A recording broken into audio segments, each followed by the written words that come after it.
Ladies League. Ciclista não nota treino solamente de caminha, pero nata sigue treino especial den gym. Grupo de ciclistas mesmo, nós temos já time de 5 atletas, de qual 8 para 10 atletas não gota correr a nível nacional e alguns já subem para nível internacional em seleção. Mira, esse não da treino, da treino especial, não tem evento não especial? Bom, nós temos 2 atletas agora invitados para uma seleção, na abai de uma carreira de fogueio o weekend que passa na Corsol. Essa é a primeira prova para nós se não está clapa e trabalho a nível internacional e em princípio não está dando bom papel.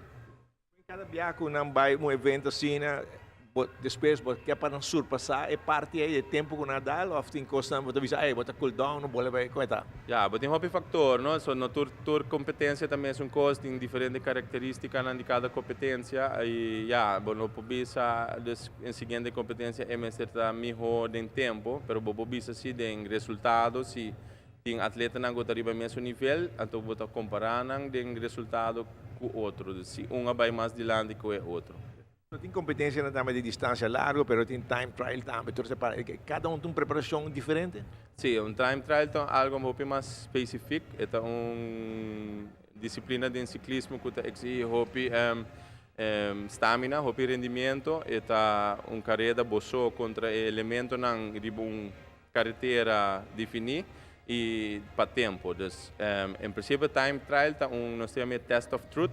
E na anam bota o atleta tem mais potência riba dia aí com a característica de caminho quando ele competir riba je.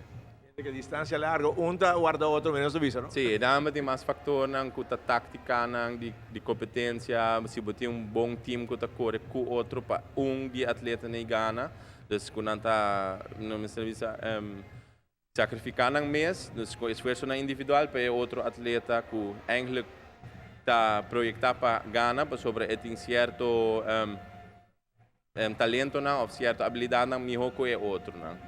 Vale para seguir curso especial para treinar ciclista não? Sim, me hasi na 2009 riba nível de Copasi curso de pista, ciclismo de pista. Me sigo com esse aqui na Aruba mês mountain bike level UCI 1.